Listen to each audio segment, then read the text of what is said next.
Hello and welcome to the Macworld podcast. I'm senior editor Roman Loyola, joined remotely by staff writer Michael Simon. Hi, Mike. Hey, Roman. Hey, Leif. How goes it? It is. We are waiting for another snowstorm out here. Just to keep you apprised of my weather reports. Well, it's raining here in the studio, not in the studio, outside the studio. It's raining. So I'm joined by Leif Johnson. Hello, Leif. Hello. Good to meet you. And the man behind the console is our producer, Dan Masuoka. Hi, Dan. Hi. Always my pleasure. And Dan keeps track of our viewer comments and questions. So please, if you have any comments or questions about any of the topics we have today or just anything about Apple in general, let us know, and Dan will chime in and let us know what you guys have on your mind. So today we're going to talk about micro LEDs. We got an assortment of Apple news that has come out pretty recently. But first we're going to talk about Apple's event on Tuesday. So came out on Friday, I believe. Invites were sent out to members of the media and I guess other guests. I want to say that I called that. We can go back to the videotape, but I did say an invite was on its way. Mike did call it. I was kind of like thinking, on a Friday? But he was right. So they sent out invites to an event that they're having on Tuesday. It's 8 o'clock Pacific, which I believe it's 10 o'clock Central time. And it's actually at a high school in Chicago. Yeah. So, and Leif did some. Are you originally from Chicago? I lived in Chicago for 11 years. Yeah. I've been pretty much. I've been to Chicago once and loved it. So yeah, it's a cool city. Yeah. I'm actually going to the event. So I'm kind of excited about going back to Chicago. More excited than going to the Apple event.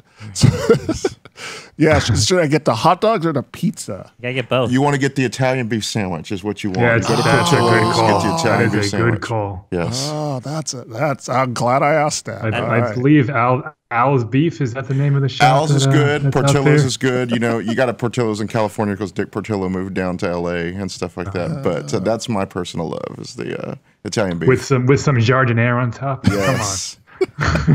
The real good place is a place in Elmwood Park, but that's way out in the suburbs. But anyway. Yeah, so there will be an event on Tuesday in Chicago. It's being billed as a education event. They didn't really say. They said let's take a field trip. Like they didn't actually say let's talk about education or let's talk about schools. I mean, we're just assuming since it's in a school that there will be an education tint to it, and I'm sure there will be. Right. And in 2012, they had an education event, too. They did, and on that one, they actually said, let's talk about education. I forget how they worded it, but they did say it's going to be about education. And that one was kind of tame by Apple standards. It was iBooks and iTunes U, and I think iBooks Author at that event. There was no hardware. It was all very classroom-oriented iPad stuff. Yeah, the invite says, actually, verbatim, it says, join us to hear creative new ideas for teachers and students. Oh, it does? Okay. Well, it doesn't say for education, but, but that's close for enough, teachers and students, I guess that's pretty close. It's not like karate teachers and students or something. We were all students at one point, weren't we? Or at least we acted like we were. So yeah, if anybody, any of our viewers have any thoughts about the event on Tuesday, let us know. What do you expect to see? What would you like to see? We actually took a poll. Let me call that up real quick. We took a poll. And this event isn't live streaming, right? I got confirmation from Apple that they are not live streaming this event. So does that mean, does that give you a hint as that it's maybe less, like nothing consumer really is going to be there? Or what do you think? That's a good question. They've had big events, consumer events in the past where they haven't live streamed them. I mean, so but it's rare. It's been a while since they while. Not live streamed, and usually I think it's mostly because of a infrastructure limitation, probably. I don't want to say that. So this is in a high school. It's I just had it up here and I can't remember. Are you like shit talking that high school? Are you saying that's like a crappy school with Well, no I am Wi-Fi? using San Francisco as my basis of information. So it's not that San Francisco high schools have poor infrastructure. It's just that I would hate to see a San Francisco high school try and live stream an event like an Apple event that's viewed by millions of people. Also, there might be some legal implications about just propping up a camera in a high school and just streaming it to the world. I don't know, But it's kind of like what we're saying. The rest of it, Apple usually has everything under its control at these other events, like Apple Center and stuff like that. So if it's a high school, and it goes wrong, everybody's going to make editorials about how Apple's losing its job. Right.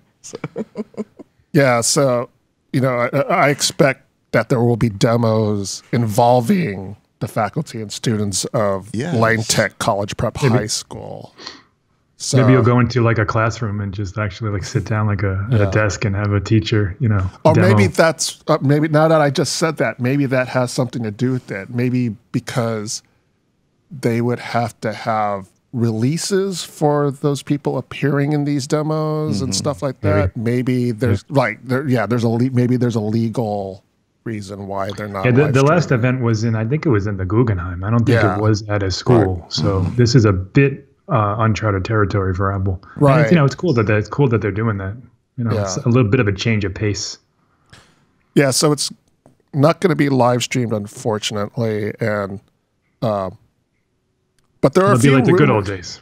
Oh, so back to the poll, we asked on Twitter what people were hoping to see at the Apple event, and their choices were a MacBook Air or MacBook, cheaper iPads, and Apple Pencil 2. And I have to vote here now to find out what the results are. But shoot, I voted for the MacBook. If it means anything. Did you guys vote? That's what that would be my vote too. And you've heard me on previous episodes talk about that. So yeah. So it was the question a prediction, or was the question what you want? What you want. And for some reason, I can't see the results now. So this is going to make great podcasting. So for some reason, I can't see the result.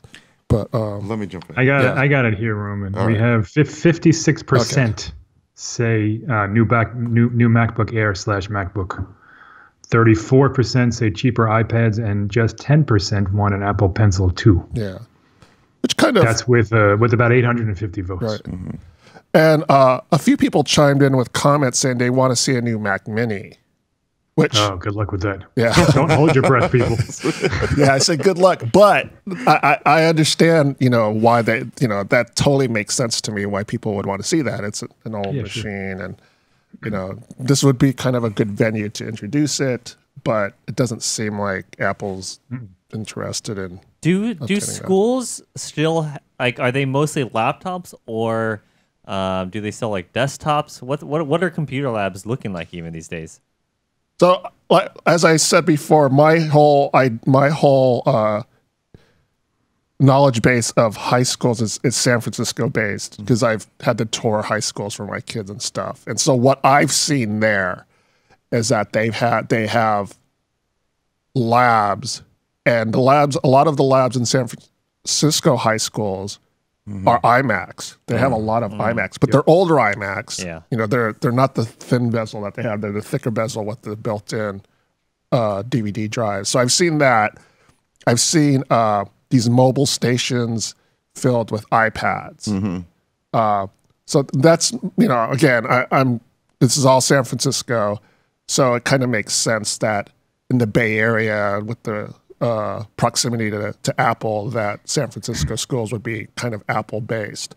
But as I understand it, and as surveys have shown, Chromebooks have kind of like pushed Apple's products to they're gaining ground in the education market Chromebooks are. You definitely see a lot more laptops because, and the way that I know this is because when I'm scrolling through Twitter, I see people sharing videos about how to watch movies or something while you're actually supposed to be learning. So when you're looking through that, you see everybody has their laptops open. I don't see very many iPads and stuff. So I've I think I said it on the last podcast, but I would definitely like to see a real laptop come out, a MacBook that people could write with. And I know a lot of teachers want that because, you can actually attach stuff more easily to a MacBook than you can with a, an iPad or something.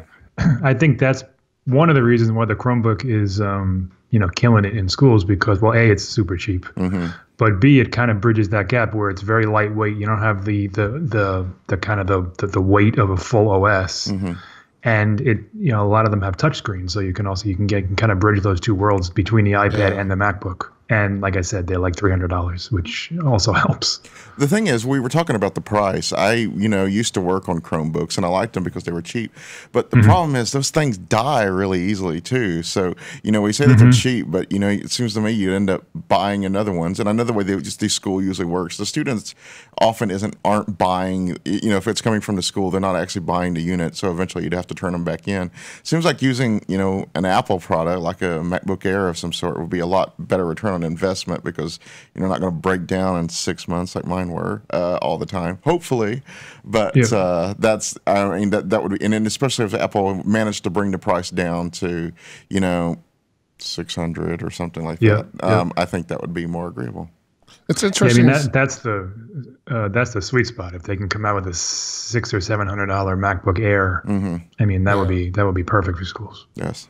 It's interesting you bring up the Chromebook durability because I've heard from multiple people, including members of my family who have used Chromebooks, about how they wear them out. Yes. And I'm kind of surprised by that. It's just a browser. Yeah. Right. That they wear them out, and after a couple of years of usage, it's time to get a new one. Not because it's broken or anything. Well, I guess if you wear it out, it's broken in a way. But yeah, they feel like they have to get a new one. So that there's almost a disposable aspect to it. It seems kind of odd because, I know it's a Chromebook. It's not a traditional laptop, but because of the form factor, I have it in the frame of mind that it's a laptop. So that it's built to last a little longer than that in my head. But there are some like Google makes one, the Chromebook Pixel that's like $1,100. Like that's meant to last a little longer.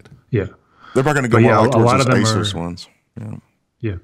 Years ago, a lot of them are using lesser processors and they're plastic cases and the screens aren't they're just not built for 5 to 10 years of use. Yeah, I actually was allocated a Chromebook, one of the first Chromebooks when Google first came out with them, and they gave it. I signed up for the program. And they actually gave me a Chromebook. It wasn't even like in relation to my job. I just signed up for it on my own, and next thing I knew, there was a package waiting for me from Google, and I was like, "What is this?" I didn't even remember signing up for it, and there was a Chromebook, and it's in my garage somewhere. I should fire it up and see what.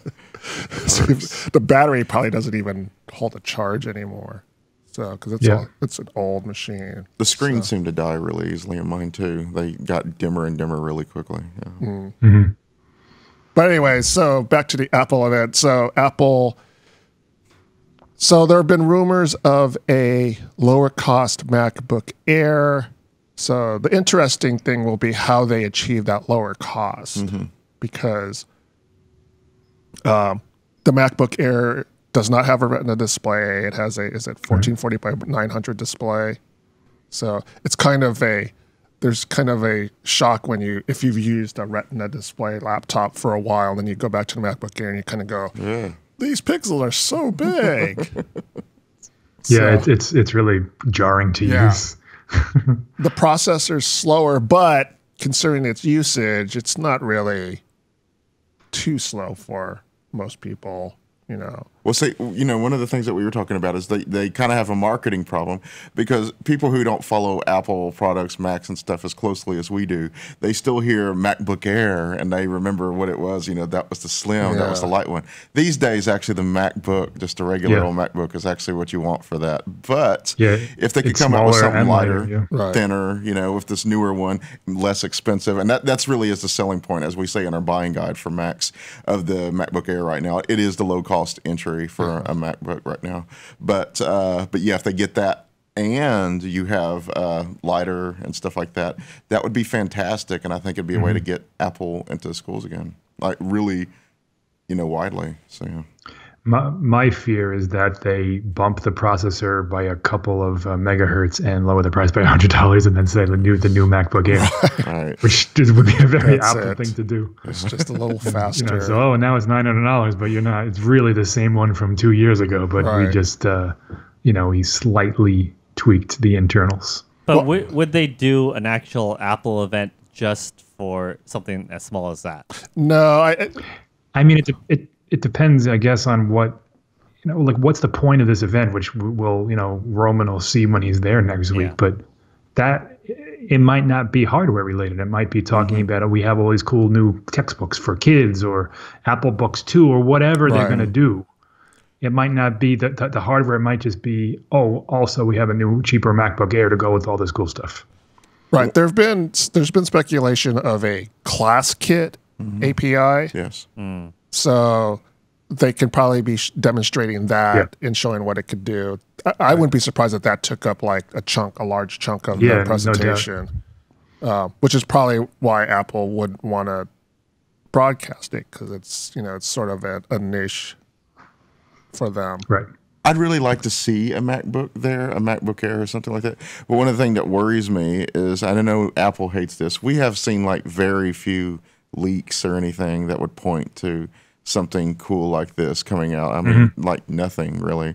Yeah, nothing. There's stuff for more important stuff, but more impressive stuff. But as for this, nothing points to it. Yeah. And Noah on Facebook says, I'm more curious about whether they announce the next big step relating to iBooks and how that may tie into the delivery of educational materials. Like textbooks and stuff. I was thinking that myself earlier this morning. That would be wonderful. Yeah. That's interesting, because when Apple had their education event, this was like 5-6 years ago at the Guggenheim, they announced the whole iBooks thing. And it was announced, and then it kind of like faded away into the... Yeah, it never really caught on. Yeah, not that Apple wasn't paying attention to it anymore, but like maybe because it's an education market thing, you didn't really hear a whole lot about it anymore. So, it'd be interesting to see if Apple does step up and say, look, we have this technology, And I mean, if you remember when the iPad came out, like that was one of its big selling points. Right. Was like, this is a great device for schools, and it's only $500, and we can run full word processing applications and pages, and there was a big push. They had textbooks that were digitized, and you can annotate and take notes and send stuff and share and everything else. And like everything else, it just it never really caught on, and then it just kind of fell by the wayside. Right. Mainly because schools can't afford $500-600 devices for 2,000 kids. I've seen some speculation with the iPads that they could release a version that's like down to $250 at this event. Yeah, so or $250, $300 with a volume discount for schools. That could, but I mean, maybe we're past the issue. I don't know. To try that again with this really the same device and say, look, it's better now. I don't know. Yeah. We'll see. Yeah. But yeah, I would expect iBooks to have a presence at the event Tuesday. How big a presence? Who knows? So let's call Apple Books now, Roman. Yes. Is it officially Apple Books now? Well, 11.3. Right. It's been changed just to books. Do you think anything will be leaked in between now and next week? Like you'll have you'll hear more about what they're going to announce, or it's just going to be secret basically up until then? You never know.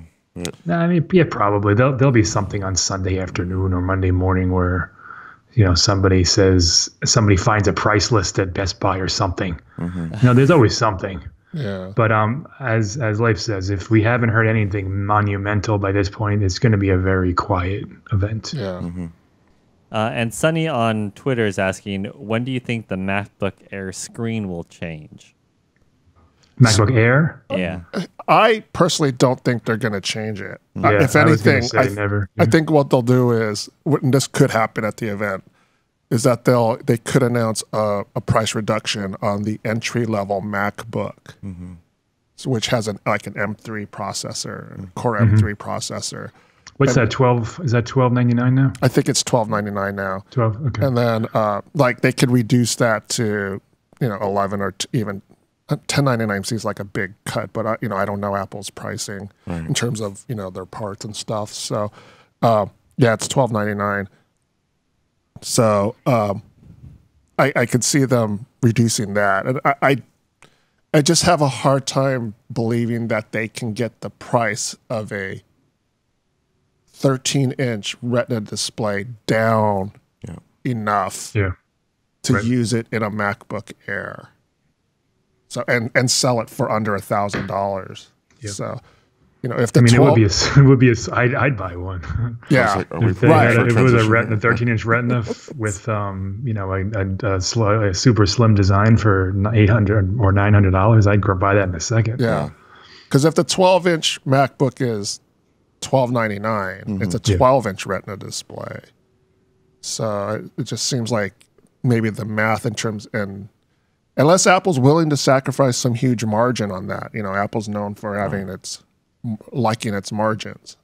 It was really impressive because a lot of people they posted about the HomePod talking about this is how much Apple, but they were actually pretty conservative on that. About the markup. So I'm not sure how much I trust those bill of materials stories anyway, but I agree with you that I was kind of surprised. Like it was like, I don't know, over $200 or something. Yes. What the bill of materials was, and they're only selling it for $350. But those are kind of bogus because you have to. There's so many more aspects you have to focus on. So speaking of the HomePod, I could see Apple. It's not necessarily a product, but Apple likes to start its events by summarizing what their year is so far or what the major events, and I could see Apple kind of taking advantage of the whole Facebook privacy thing recently. And say something like, in this year we celebrated the release of the HomePod, and and say something about how HomePod, the information that HomePod collects, is never ever seen by Apple or something like that. I can see them sneaking a little mention like that into the event. So kind of like taking a cue from the recent Facebook privacy issues. So. Yeah, I mean they've built their whole business right now on privacy. Yes. I mean that's like the number one thing. And Cook used to be very vocal about that. Yeah, and with the Facebook stuff this week, and Apple's it's really kind of creating a dividing line between Apple and the rest of the tech industry. Like Apple is private and encrypted, and the other people are some of it's encrypted and not all of it's private. So that's the choice I think it's going to come down to eventually is, do you want to keep your data on your phone or do you want to, because there is benefits to sharing it, as we've seen with Siri. It's definitely, if you opt into all these methods of kind of collecting and gathering that data, you can create some pretty amazing things, but there's a downside. Yeah, and there was I believe it was Matthew Iglesias of Vox. That's what he was saying is, people were pointing out Google versus Facebook. At Google, there are actually some big benefits to sharing your information, where Facebook, you could almost argue it's negative. But and so Apple is trying to kind of walk this middle way here, and so it'd be interesting to see how that works out. Yeah, I would bet they mention that in some capacity at this event, particularly if we're talking about students and kids, I was looking at the logo there. I feel like we have to mention on the podcast that people have brought up that maybe they'll say something about the Apple Pencil here because, it looks like you draw that. Yeah. So. Yeah, I was going to ask you because you use the Apple Pencil I do regularly. use the Apple Pencil, yeah. And, is there anything of the Apple Pencil It would be nice to have something that's a lot easier to erase, because usually when you're working with a tool, you have to, go to a separate device or something. It is very sleek and elegant how it's just one, single shaft, and it feels like that. But it works so well, and it almost feels like a pencil compared to a lot of other styli that you almost want to like reverse it and erase something, but the way but that's basically it. It does work so beautifully that it's hard to imagine. If anything, I would like a sharper point on it. That sounds silly, but to make it even feel even more like a pencil. Yeah. Yeah, I'd like to see, along with your sharper point, like a writing application for it, because now it's mainly drawing. Like if they kind of promoted or encouraged the use of it as a pencil, as a writing tool inside notes or what have you. Whether it translates it based on your handwriting or, who knows, but something that isn't just for or primarily for drawing. It's interesting that you bring that up, because I mainly do use it for writing. And you're not in the office, so you don't see it, but everybody kind of talks about me in the meetings here, because I actually write my notes on my iPad using my pencil. And I will say, and I've said that in the article about, why it can't quite replace your computer yet, but Notability is the app that actually feels like a pen. Nothing else, Apple's own work, Pages and stuff doesn't come close, but Notability actually does feel like a pen. And so improving that technology somehow where it approaches what you feel, because it's fluid. You feel it, and I would like to see an improvement with that maybe. So. And I wouldn't be opposed to expanding it to the other iPad as well, the non-Pro one, or even the iPhone, but I doubt we'll see that. But the cheaper iPad, like why should you have to spend twice as much just to be able to use a good stylus? Oh, and speaking of which, I would love to see better handwriting to text technology. Yes, and if that's they kind of what I was like driving at. Yeah, that would be amazing. So, yes, and they had that Inkwell tech how many years ago? 10 years ago. On the Mac, and that kind of another thing that just never really was developed or encouraged, and it just kind of fell by the wayside. I mean, maybe it's still there. I don't even know. But and the Newton was what, 25 years ago. Yeah. I mean, they've been working on this. It's not like it's new. So. Yes, we have a comment just on Twitter that they want it from Whip, that they want it on the iPhone. Oh, I would love to have the pencil on the iPhone, yes, especially to share like with Notability, because I would like to be able to, to jot notes on here, and because there are a lot of things with Lime that's like walking around. Believe it or not, it's actually a little bit more cumbersome to sit there and type. But if I could just like scribble a really quick note, that would be nice. I know Steve Jobs would be against it, because no, we will never bring a stylus to the iPhone. But I would like, it works for the iPad. Why can't it work for the iPhone? Yeah. In Steve's defense, back then they were just sticks of plastic. It's true. It's very true. It's a lot different now. It is like true. On the Note, the Samsung Note 8 or any Note. It's really useful. It's like it does cool things. Like it has, you pull it out, and like a whole nother subset of features comes out along with it. And so I mean, obviously the pencil for an iPhone would have to be a heck of a lot smaller. But yeah, I agree. It would be a cool addition to, especially that rumored 6.5-inch iPhone X Pro, whatever it's going to be called. That would be awesome. Yeah, actually, I was going to say, as you were saying, back then, when the iPhone was first released, there was still I guess BlackBerry was then the predominant phone, but there was still Trello. They had the Trello, or what is it called, the Trio? They had I was going to say Palm still had somewhat of a presence. Yeah, and I used to use a Palm, and you had to use the stylus. I had a Palm too. Yeah. So yeah, and I think one of the reasons why Apple didn't use a stylus is they wanted to get away from that. Yes. They wanted to show that this was the next generation. And they were limiting back then. Like they used it to kind of pick at the screen. I mean, Apple opened up this whole way of, pinching and swiping and all that. Like that was unheard of. It didn't have, like you can make it thin. But it's different. It's a lot different. It didn't work like today a pencil than it was back then. So. Because the screen technology has improved so much. Yeah, sir. Yeah, that's true. That. Speaking of screen technology, Leif was going to do the segue for me. Wait, did you guys plan that? We did You're not. planning transitions without me No, now? but you see, I called it up on my computer and he saw it. He knew that I was going to make a transition. That's called alley-oop, So it was for the dunk. Yes. He gets the assist there. So Bloomberg came out earlier this week with a report that Apple has been secretly working on micro LED technology. Mm-hmm. So this is a next generation screen technology that they're hoping to implement first in the Apple Watch and then eventually in their other products. So in a way, this isn't surprising because Apple, as everyone probably knows, is always trying to find a way to cut out the middleman. Yes. So, and where they can, and it does save money. It does save money. They can own that process. You know, gives them a leg up on other companies and things. You know, just there are all kinds of advantages. One of the other advantages is that this micro LED technology would be even thinner than OLED technology, which is currently the new hotness of display technology is OLED. So we've gone from LCD to OLED, and then Apple is working on this micro LED technology. Jason Cross, our staff writer, wrote an FAQ about it for people who are interested in learning more about it.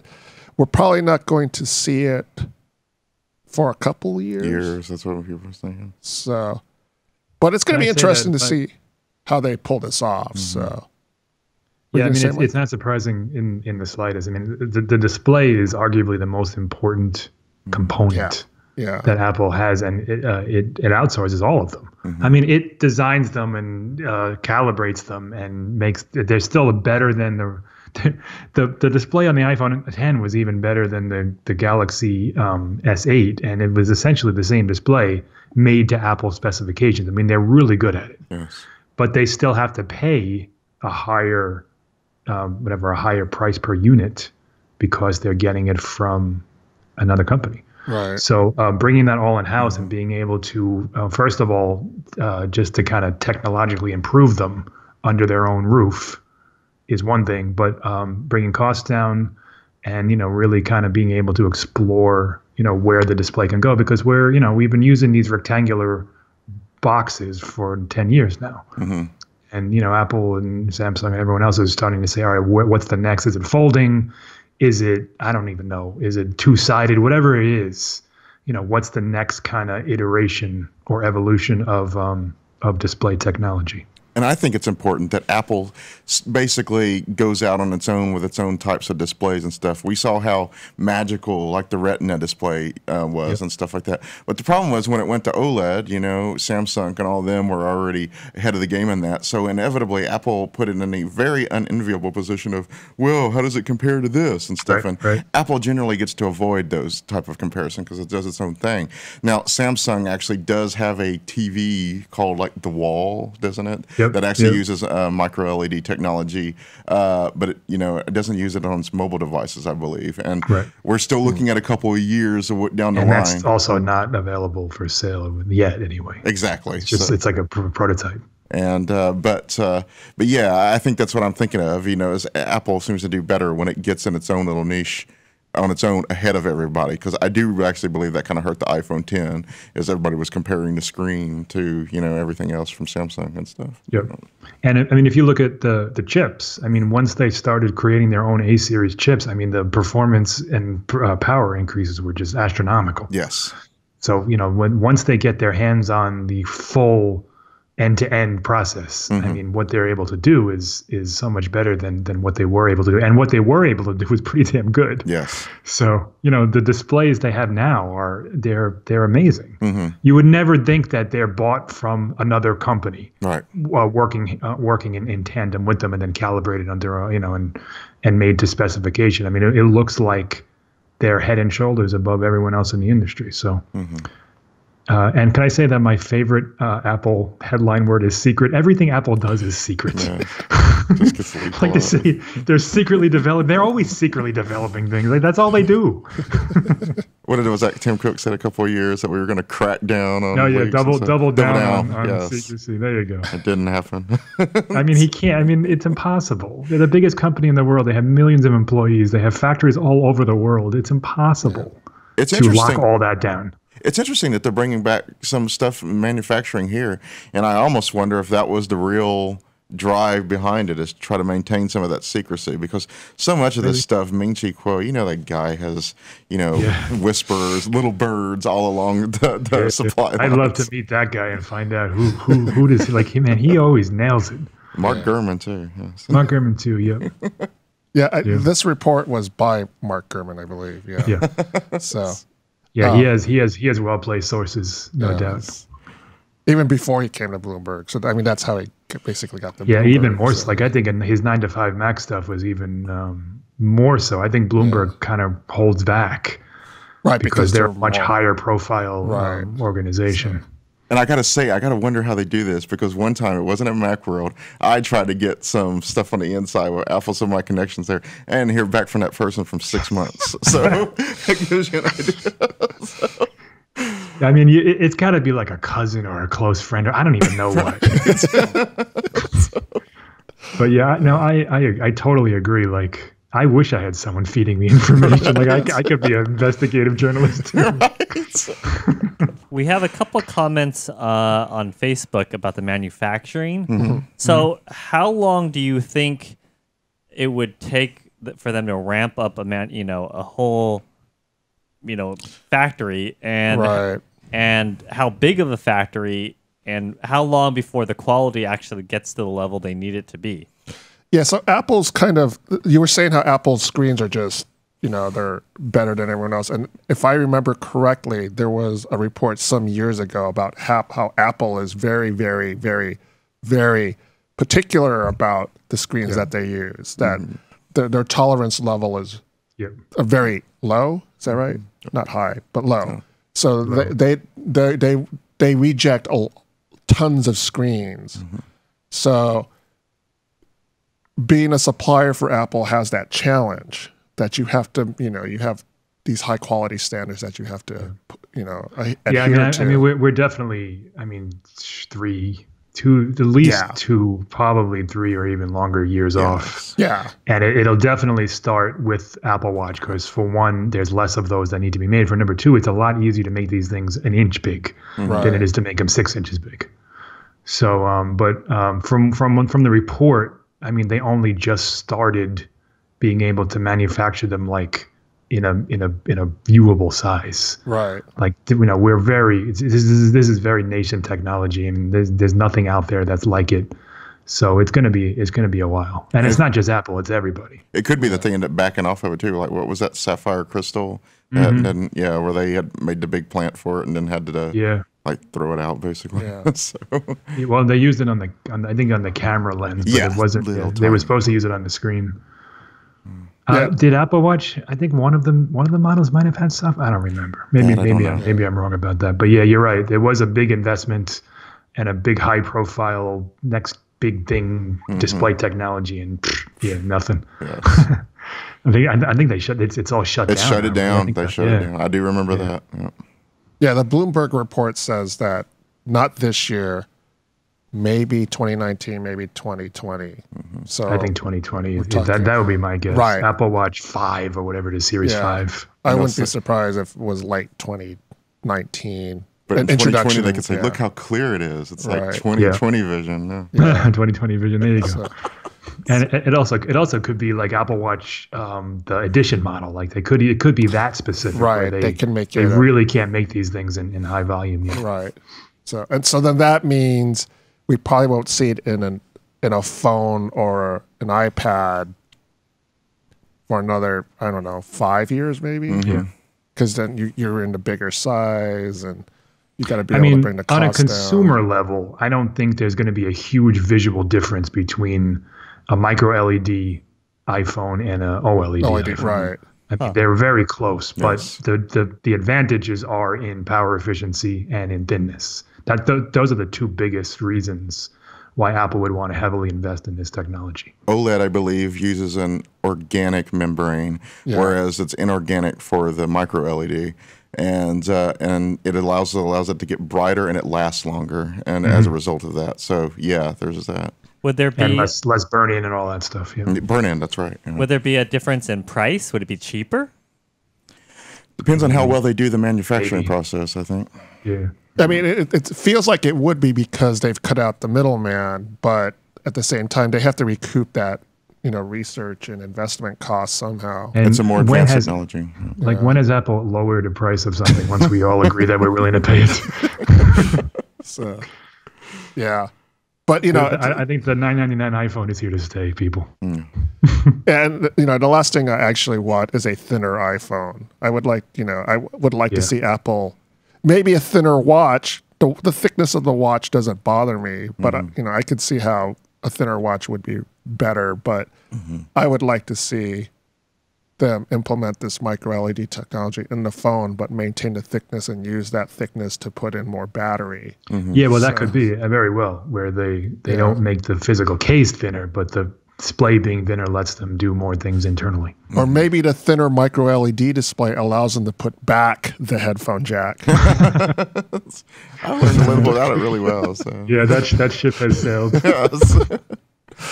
The 3.5 the SS 3.5 millimeter is out of sight. In fact, the only time I've seen that I've had a problem with it is when we stream on my Apple Arcade show here, where I show off the games, and I'm trying to get sound from the devices, and it works with the iPad Pro, which still has one, but it didn't.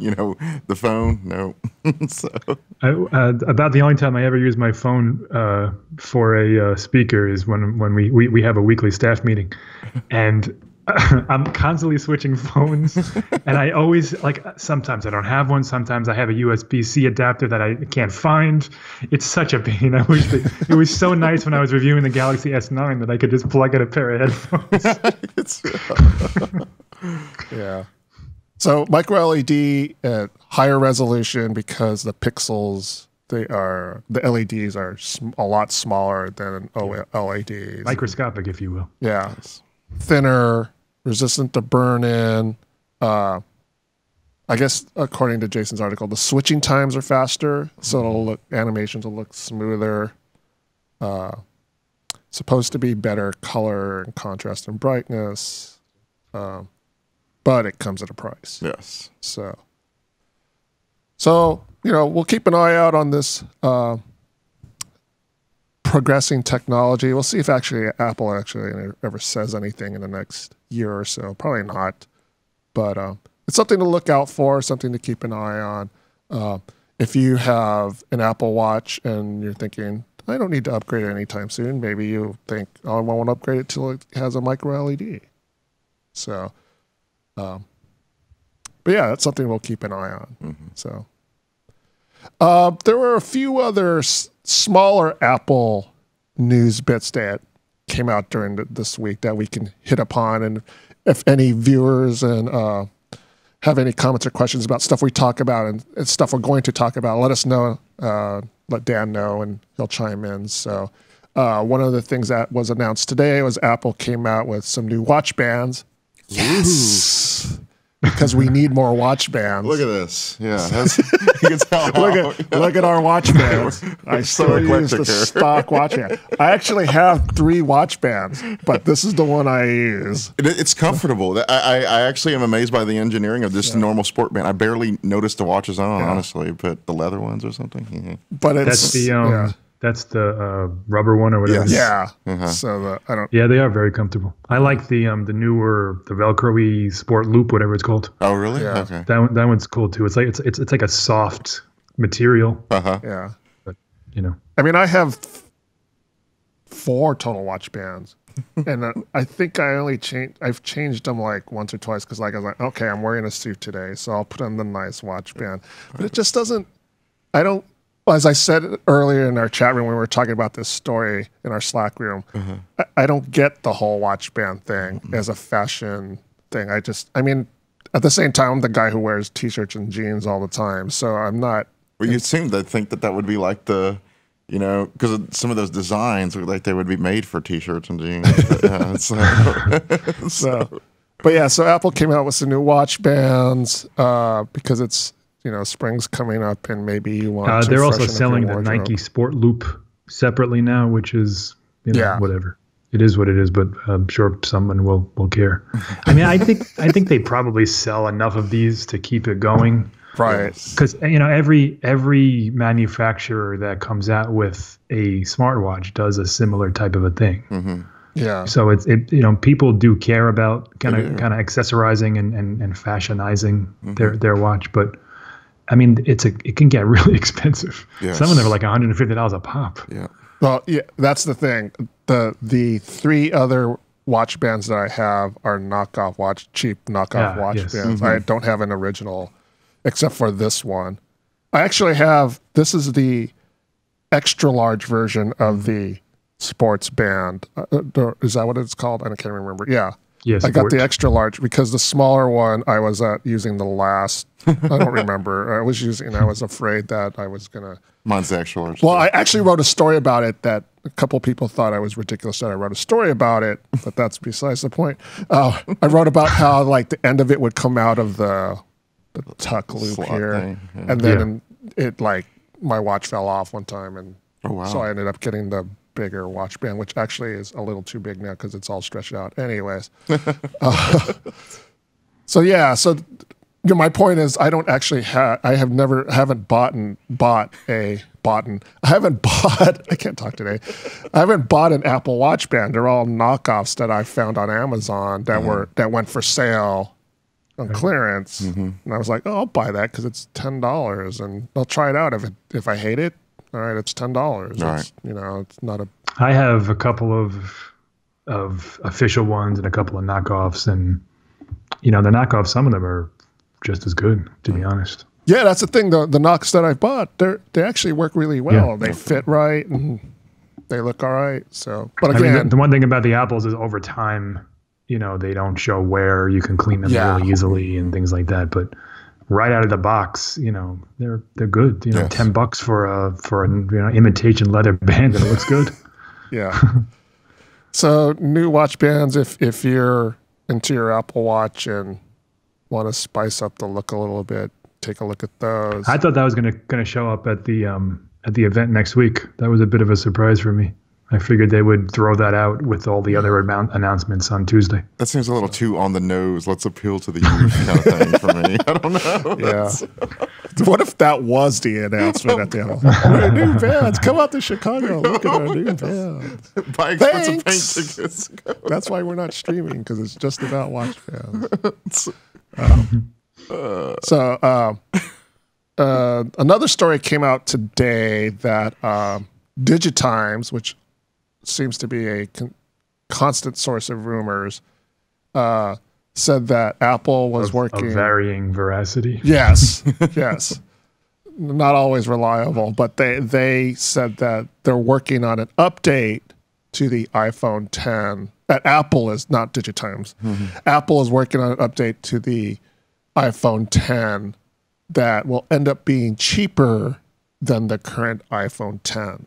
That makes sense, because maybe cheaper to make, not cheaper to buy. Right, because production cost has lowered, and since this new version of phone is basically the same, except it has some updates, they are able to bring the costs down.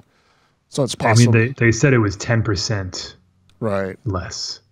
So that's the kind of rumor that there's no possible way to quantify it. Like we'll never know if that's true or not. Right. We're never. It's not like Apple's going to charge $910 for next year's iPhone. So I mean, whatever. Everyone's running with that rumor and saying, who? First of all, who cares? That's not something that's going to affect us.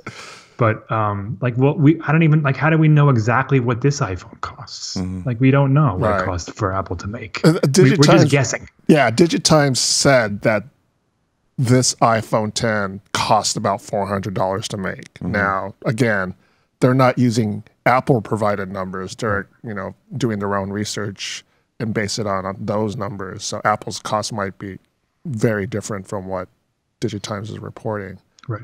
So, and Tim Cook is not a man who seems to express anger that much, but he does seem angry when he looks at these cost reductions and say, "No, this is not what it's like at all." So I mean, he's right. I mean, if you look at a bill of materials, that's one thing, but you don't look at the 2 years of research and development that it took to get there, Yeah. Yes. or the marketing, or the people that work on it, or everything. I mean, there's a lot going on there. yes. yeah, So a people- 10% reduction, all right, so let's say they're saving $50 Yeah. per unit, and that's probably overstating it. Yeah. We're not going to see that savings pushed onto us. Got to They're factor going in to Johnny use Ive's it salary. to develop something better inside the phone, So or just just keep it themselves.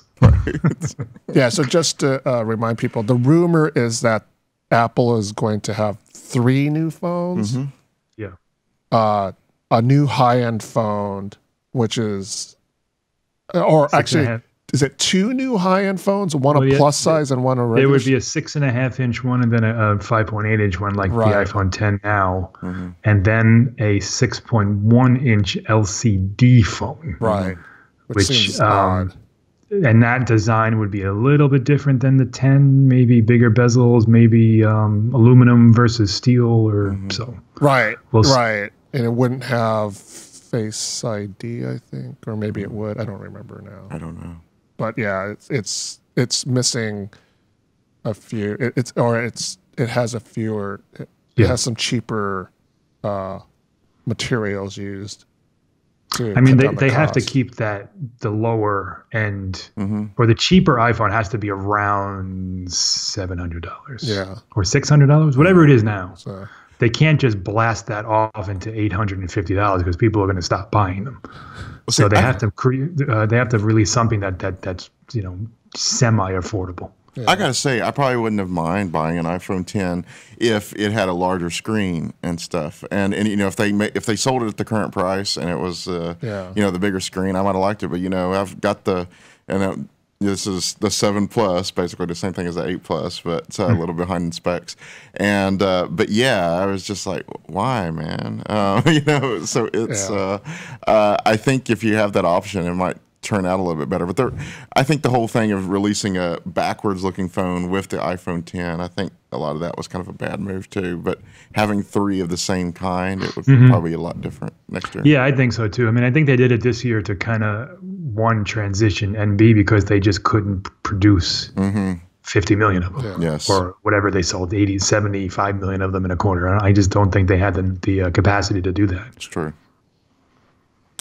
another news item that came out recently is that the Tesla 3 has Siri integration, which actually I find kind of scary. Yeah, don't use it for directions, guys. So I'd be interested if anyone watching is planning to buy a Tesla Model 3. So because it's this is Tesla's car for the masses. I don't want to say entry level car because it's not, but it's it's like 40,000, I think. Yeah, it's lower. Their lowest price car. A lot less than the other ones. I feel like they had the cheapest one starting in like the 30,000s. Yeah, maybe so. But then they were so based on the pre-orders, they were only delivering the highest end ones first, right? And that was like over 50,000. So I was like, I kind of want a model, because it's affordable, but I don't even know if they've started delivering the cheaper ones yet. Yeah, to be honest. Yeah, I don't think so. I know they're still having production issues with volume volume units with the Tesla. Yeah, not that this is the Tesla show, but I feel like it's the same. Like I was getting a new roof, and the same deal happened. Like I was like, when are these new solar panels going to happen? But right, separate story. Yeah, those things are super cool. Those little mini solar tiles. Yeah. Those are awesome. yeah. But correct me if I'm wrong. Doesn't Tesla provide like an app that you use on your phone to you get status on your car, like what the battery life is and things like that? I don't even know. I'm sure they do, but I've never driven one. I've never used one. I have a friend who has one, but I can't. Yeah. So it's funny. I mean, obviously this is San Francisco, and not only that, there are a lot of rich people here, but yeah, you do actually see a lot on the road. There are a lot of Teslas here in San Francisco. Yeah, I just moved to Connecticut about 8 months ago, and there's a lot of them here too. Yes. Surprisingly, like there's even like I went to a burger place last week with my son, and there was like a whole like a Tesla charging, like 10 of them. It's like, wow. Yeah. Everyone's doing a lot better than I am. I'm driving a Hyundai. So somebody went with the poll that we posted about the events. One person responded that they would like to see Siri improvements at the event, and I don't think we'll see Siri improvements. Yeah, that's a WWDC thing if we see Yeah. it, or the iPhone event. Hey kids, replace your teacher with Siri. Siri. That here. But yeah, wouldn't it be cool at WWDC to show off our Siri improvements and they wheel in a Model 3 into the event center? You know, it's funny. I was looking back at. I watched the WWDC keynote recently when I was writing something, and I needed to refer to it. And the second thing they talked about in the iOS 11 preview was Siri. Yes. But all they talked about was that it had a new voice. Right. I remember that. Yeah. Like, I was like, what? Like, I completely forgot that was even part of the presentation. But it was like, oh, and everyone cheered when they said Siri. Like, oh, good, finally. And then Craig Federighi's like, oh, yeah, it sounds more natural. Like, really? Like, that's what you improved? That's what you improved. I don't think I commented on Twitter. I think when I was watching that, I was like, is that it? I think I verbally said, that's it. And then I think I actually said out loud, why are you guys applauding that? Because it was kind of like, that's the big improvements. I mean, we've said it every episode, I think, but I think this year will be a monumental leap in Siri's abilities. It almost has to be. They have to do something. So, our final Apple sort of related topic for today is that if you are a parishioner of the Church of England, if anybody who watches across the pond, watches the Macworld podcast, you may soon be able to make donations using Apple Pay. So the Church of England is looking to implement Apple Pay and Android Pay, and Samsung has their own pay, right? Is it called Apple Tiv? Is it? So instead of passing the dish around, they're going to be actually passing a wireless reader around. Yes, that's what I was wondering. You can use your phone or your watch. Is that really what they're doing? Yeah, it's an article in CNN. That sounds like it. Really. That's crazy. They were saying, I guess it's smart, but it seems crazy. Yeah, the Church of England wants to eliminate the use of cash altogether. Wow. But what about alms for the poor? Right. So look out for that in a church near you eventually. So, but yeah, I mean, cash is. I was at a church more often if I can use my phone while they were. I was at a store last night, and I was buying something, and the cashier had reflexively thought I was going to pay by card because he started laughing, and he was like, because I like to pay in cash. And the reason, and as I told the cashier, I like to use cash because it helps me be more conscious about my spending. So that's why I use cash. But he said, I asked him, how many people use cash nowadays? And he said it's not a lot. So most people use their cards nowadays, or Apple Pay or something else. They use some sort of cashless transaction nowadays. At the same time, about 30% of the places here in San Francisco only take cash. Oh, right. Because they don't want to pay the credit card fees. Taxes. Yeah. I've seen more and more restaurants lately that only take card. Yeah. Yes, I've seen that too. Yeah. Like you can't even use cash. Yeah. Well, I feel like. Go ahead. I was just gonna say it always bugs me when it's like cash only and I have like $2 in my wallet. Yeah. See, I feel like it's used for me. Like if I don't have cash, or you can just use it as an excuse. So if you see like the Girl Scouts and they're like right. asking for, I have done that. I have no cash. I don't know. So people who live in San Francisco know panhandling is commonplace, and people, do you have any change? And I'm like, I have said before, and I have lied and said, I'm sorry, I don't use cash anymore. Mm-hmm. Well, it's alternatively, because I'm a better person, I often carry cash on me specifically for that purpose. Right. Oh, wow. So, yes. But maybe I'm the going church, to hell. The church was just like, oh, we don't accept that excuse anymore. We accept card. Right. Yeah. So is there like an actual sensor in like the bowl that like, you know, they would just like you unlock your phone and then scan it?